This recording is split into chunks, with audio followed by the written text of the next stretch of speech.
Assalamualaikum warahmatullahi wabarakatuh. Selamat pagi, siang maupun sore kepada rekan-rekan dan dosen yang saya hormati. Perkenalkan, nama saya Muhammad Ibnu Supianto. Ingin mempresentasikan materi untuk mata kuliah Etika Islam. Kali ini kita akan mengangkat sebuah topik yang sangat relevan dengan realitas kehidupan kita sehari-hari, yaitu etika berbudaya. Sebelum kita membedah lebih dalam, ada sebuah ungkapan dalam bahasa Jepang yang ingin saya sampaikan. Isyo ni manabi masyo, yang artinya mari belajar bersama. Semoga ruang belajar kita hari ini membawa keberkahan bagi kita semua. Rekan-rekan sekalian, mari kita bedah terlebih dahulu apa yang dimaksud dengan etika berbudaya. Pertama, jika kita bicara tentang etika, kita sedang berbicara tentang ilmu yang membahas apa yang baik dan buruk, apa yang benar dan salah, serta apa yang menjadi kewajiban moral manusia di dalam kehidupan bermasyarakat. Nah, yang kedua, budaya. Budaya adalah keseluruhan sistem gagasan, tindakan, hingga hasil karya manusia yang diwariskan dari satu generasi ke generasi berikutnya dalam suatu kelompok masyarakat. Lantas, bagaimana Islam memandang kombinasi keduanya?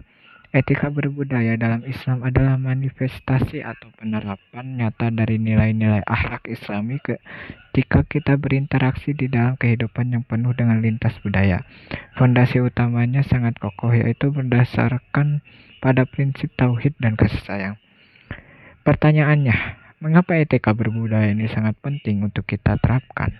Jawabannya adalah karena etika inilah yang menjaga keharmonisan sosial di tengah perbedaan, mencegah terjadinya gesekan atau konflik, dan yang paling utama, menunjukkan wajah Islam yang sesungguhnya, yaitu rahmatan lil alamin, rahmat bagi semesta alam.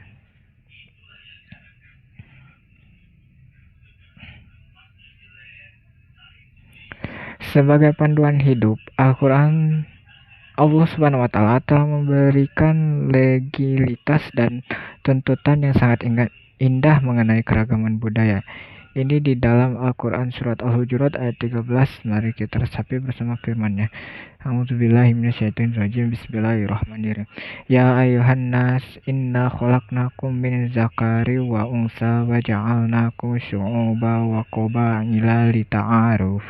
Inna akramakum indallahi atqakum, yang artinya, wahai manusia, kami menciptakan kamu dari seorang laki-laki dan perempuan, lalu kami menjadikan kamu berbangsa-bangsa dan bersuku-suku agar kamu saling mengenal.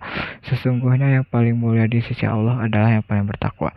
Mari kita renungkan poin penting dari ayat ini. Allah Subhanahu wa Ta'ala menegaskan bahwa perbedaan budaya, suku, ras maupun bangsa bukanlah sebuah kesalahan sejarah, melainkan sebuah kesengajaan dan kehendak Allah. Tujuannya tunggal, untuk ta'aruf, yaitu saling mengenal, saling memahami, dan saling melengkapi. Bukan untuk saling memusuhi atau merasa rasnya lebih tinggi dari yang lain. Di hadapan Allah, sekat-sekat budaya itu runtuh, yang tersisa hanyalah nilai ketakwaan kita.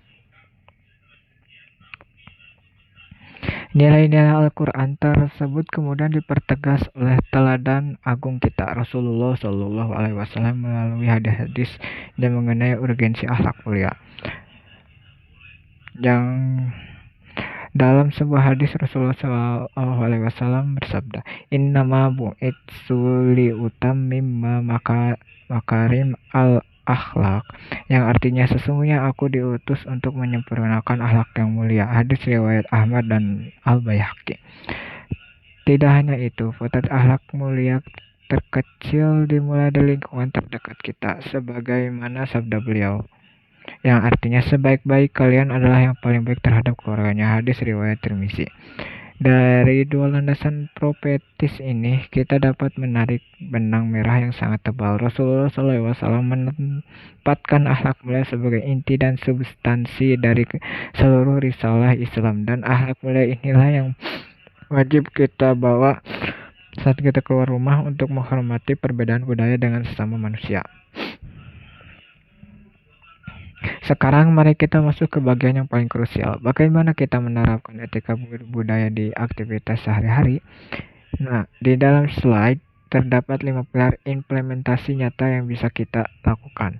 Yang pertama, menghormati perbedaan. Kita harus berlapang dada menerima keragaman suku, ras, adat, dan budaya yang ada di sekitar kita. Kita menghargai budaya orang lain tanpa harus mengorbankan atau mengandaikan prinsip tauhid kita sebagai seorang muslim. Yang kedua, bertutur kata sopan. Lisan adalah cerminan hati. Etika Islam menuntut kita untuk selalu menjaga lidah, memilih kosakata yang baik, menyejukkan, serta menjauhkan diri dari ucapan makian yang dapat melukai perasaan orang lain. Yang ketiga, adab di media sosial. Di era digital, ruang budaya kita berpindah ke dunia maya. Adab bermedsos yang benar adalah dengan tidak menyebarkan hoaks atau berita bohong, menghormati ruang privasi orang lain, dan tetap berkomentar dengan santun.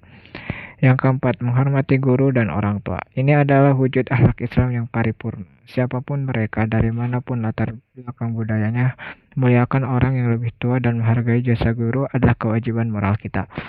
Dan yang terakhir yaitu yang kelima, toleransi dalam syariat. Kita diajarkan untuk toleran dan fleksibel dalam hak kemanusiaan dan interaksi sosial.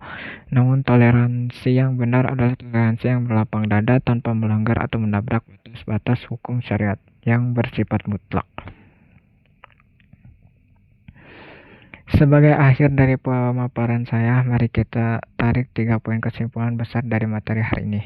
Yang pertama, Islam dan akhlak tidak dapat dipisahkan. Akhlak mulia adalah ruh dari seluruh ibadah ritual maupun interaksi sosial kita. Kedua, budaya adalah anugerah Allah. Perbedaan yang ada diciptakan sengaja olehnya sebagai sarana untuk saling mengenal dan berlomba-lomba dalam kebaikan.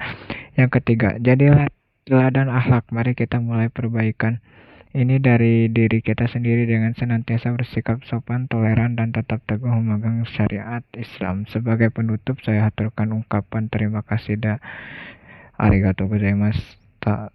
Yoroshiku onegaishimasu. Terima kasih banyak atas segala perhatiannya. Mohon maaf atas segala kekurangannya.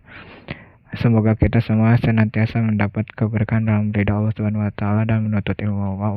Allahumma fiqh ila aqwamit thariq. Wassalamualaikum warahmatullahi wabarakatuh.